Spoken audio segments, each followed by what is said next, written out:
है तो टाइगर है, पर हालत तो जैसी हो रही है इसकी भी कोई मतलब नहीं रहा। हमने भी दिए, लास्ट में स्कैम ही हो गया उसमें। तो आज अपने भाई बहनों से मिलने का टाइम आ चुका है। तो आज हम जा रहे हैं नेशनल जूलॉजिकल पार्क। हाँ, देखेंगे अपने भाई बहनों को। जाबू तो मैं पहले भी गया हूँ, पर मुझे लोयन और बंगाल टाइगर देखना था, इसलिए मैं वापस जा रहा हूँ। और आपके लिए भी जा रहा हूँ, आप सभी के लिए, सबको बताएंगे वापस क्या क्या है वहाँ पर, कैसा है, कैसा रहता है एक्सपीरियंस। तो आप जुड़े रहिए और इस वीडियो को आगे तक देखिए, लास्ट तक। सारा एक्सपीरियंस आपके साथ में शेयर करेंगे और बताएंगे कैसा रहा हमारा टूर। तो चलते हैं। तो मैं निकल पड़ता हूँ आज की आधुनिक लोपदगामिनी में बैठकर अपने ज़ू पहुँचने के लिए, जो कि मेरे रेजिडेंस से 20 किलोमीटर दूर है। सुप्रीम कोर्ट पर उतरने के बाद आधी रेट में बात पक्की कर मैं बैठ जाता हूँ अंकल के साथ ऑटो पायलट सीट। अंकल के पुराने गाने और आज के नए प्रदूषण भरी गर्मी के मज़े लेते लेते मैं पहुँच गया अपने ज़ू।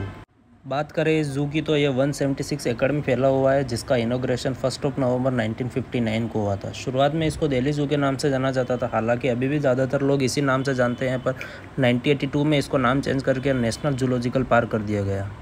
अब जो है गाड़ी में बैठने की खुशी देख रहे हैं, वो ऐसे गायब हो जाती है जैसे मानो रोज़ का नेट बैलेंस हो। इसका रीज़न भी आपको आगे बताएंगे और अपना एक्सपीरियंस भी शेयर करेंगे कि कैसा लगा। तो आप जुड़े रहिए साथ में और कोई भी पार्ट स्किप मत करना। इस शौचालय के दर्शन करने के बाद अपनी डिहाइड्रेट होती हुई बॉडी को लेते हुए मैं निकल पड़ता हूँ आगे की तरफ। इतने टाइम से मुझे किसी ने पहचाना नहीं, पर हाँ, मुझे यहाँ पर 2 अपने लंगूर फ्रेंड मिल जाते हैं जो मुझे पहचान लेते हैं।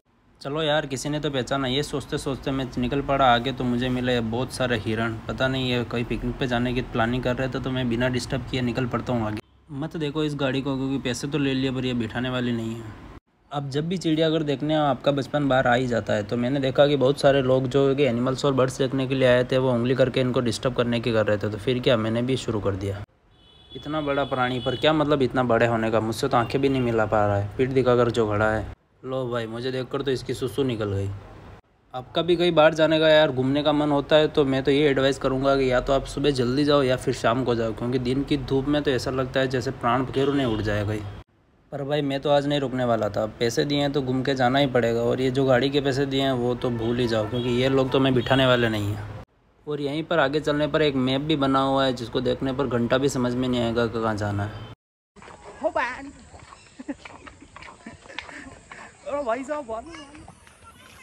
तो इस भालू के देखने की एक्साइटमेंट को लेकर मैं पहुंचा भालू को देखने।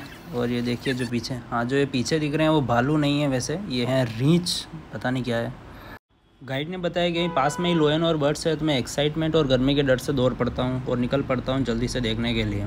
बार बार चलना भी इसलिए पड़ रहा है क्योंकि जो गाड़ी हमने रेंट पे ली थी वो बहुत टाइम से आ भी नहीं रही थी, और इतना शुरू में ही खड़ी थी, क्योंकि इन लोगों की प्लानिंग होती है कि एक बार पैसे ले लो और फिर आराम से कहीं भी जाके बैठ जाओ। तो मैं लोयन देखने से पहले पहुँच जाता हूँ इन पक्षियों को देखने के लिए। इनका नाम है बज़ेरिमट्स, पता नहीं क्या होता है। तो फिर आगे देखने को मिलते हैं हमें। चलो यार, इनको डिस्टर्ब नहीं करते हैं, चलो आगे। यहाँ पर ज़्यादातर तो तोते ही रखे हुए थे। तोते तो नहीं थे, मतलब उनके नाम दिखने में तोते जैसे ही थे, नाम तो सारों के अलग अलग है। पर ये देखिए, हरा, लाल, पीला, नीला, काला, पीला जैसे हैं वो सारे तोते हैं। पता नहीं ये वाला जो प्राणी है मुझे देख के इतना क्यों डर रहा है। फिर हमें आगे देखने को मिले ये रंगीन तोते। वैसे इनका नाम मकाऊ है। ये एक कपल तो सही बैठे हैं, पर दूसरे कपल की तो पता नहीं माथाफड़ी हो रखी है। भाई सबकी यही कहानी है, छोड़ तो आगे बढ़। इन सभी से चर्चा करने के बाद मैं पहुँचा इस नए स्टार से सेल्फी और ऑटोग्राफ लेने के लिए। भाई अब तो कछुआ भी स्टार बन गया, हम कब बनेंगे। तो आगे चलते चलते हमें मिलता है ये हीरामन तोता, जिसकी कहानी आपने सुनी होगी। यही वही तोता है जिसने रानी पद्मिनी की कहानी लिखी थी। इसको देखकर तो मुझे मेरे खुद की याद आ गई। इसके तो मज़े हैं यार, पर इसको तो कोई ताने मारने वाला नहीं है। और मैं अब आपको बताता हूँ अपने कॉलेज के दोस्त जो शायद ग्रुप स्टडी कर रहे हैं साथ में। और ये है अफ्रीका से उधार लिया हुआ हाथी, बोले तो अफ्रीकन एलिफेंट। और ये है अपने वाले, बोले तो इंडिया वाले, दुश्मन के चक्के छुड़ा दे। और इनको देखने के बाद आपको मेजर डिफरेंस तो पता चल ही गया होगा। जो अफ्रीकन होता है वो बड़ा होता है, और जो इंडियन होता है वो छोटा होता है, एलिफेंट। फिर हमें आगे मिले लोयन, जो शायद चिकन मोमोज खा रहे थे। जो अभी लेटा हुआ वहाँ से देख रहे हैं एशियाई शेर। इसके बाद हमें देखने को मिलेंगे वाइट टाइगर, जो खुद भी निद्रा अवस्था में और योगा कर रहे हैं शायद। इसके बाद चलते चलते हमें मिल जाता है एक और नया प्राणी, पैंथर। शायद या तो हम जल्दी आ गए हैं या इनकी सुबह लेट होती है। टाइगर, क्रोकोडाइल, लोयन, जितने भी देखे सब सो रहे हैं, लगता है रात को लेट सोए थे। फिर हमें देखने को मिला तेंदुआ लेपर्ड, जिसकी गुड मॉर्निंग तो हो चुकी थी, पर अभी भी नींद के झोंके ले रहा है। और लास्ट में ये है बंगाल टाइगर, जो बाकी सब टाइगर और लोयन से तो काफ़ी बड़ा होता है। शायद सबसे बड़ा है, इसीलिए इतना एटीट्यूड है, तो मुंह मोड़ के बैठा है। कोई बात नहीं। है तो टाइगर है, पर हालत तो जैसी हो रही है इसकी भी। मिलने जा रहे हैं अपने दोस्त से, आस्तीन के सांप से, सांपों से। फिर मैं आगे जाता हूँ अजगर, सांप और नाग और कई सारे आस्तीन के सांप देखने, जो कई सारे तो आपके आस पड़ोस में भी रहते होंगे और कुछ तो आपके कॉन्टैक्ट लिस्ट में भी सेव होंगे। मैं करता हूँ नाग देवता के दर्शन और चलता हूँ आगे की तरफ, जहाँ मुझे मिलते हैं शत्रुमुर्ग, जो कि सबसे बड़ा पक्षी होता है पर उड़ नहीं सकता है और अंडा देता है। नॉर्मली वैसे तो एनिमल ग्रुप का है, पर फिर भी इसको पक्षी कहा जाता है। तो अब देखते हैं कैसा रहा एक्सपीरियंस। तो गाइस हमने घूम लिया है पूरा जूलॉजिकल पार्क, बहुत कुछ देख लिया। एंट्री फीस 80 रुपीज़ थी और अंदर जाने के बाद हमें रेंट पे गाड़ी ली, मतलब व्हीकल था इलेक्ट्रिक व्हीकल, तो उसके 70 रुपीज़ लिए। सर और भी बहुत सारे थे, बहुत सारी चीज़ें थी अंदर, जैसे लोयन टाइगर, कुछ नए वगैरह भी देखे गए। जब वाइट टाइगर था जो पहले मैंने नहीं देखा हुआ था, और एशियाई टाइगर भी नहीं देखा होता, एक अफ्रीकन एलिफेंट था वो भी नहीं देखा होता। बाकी सब सही थे, पर ज़्यादातर तो जो एनिमल थे वो सारे सो रहे थे।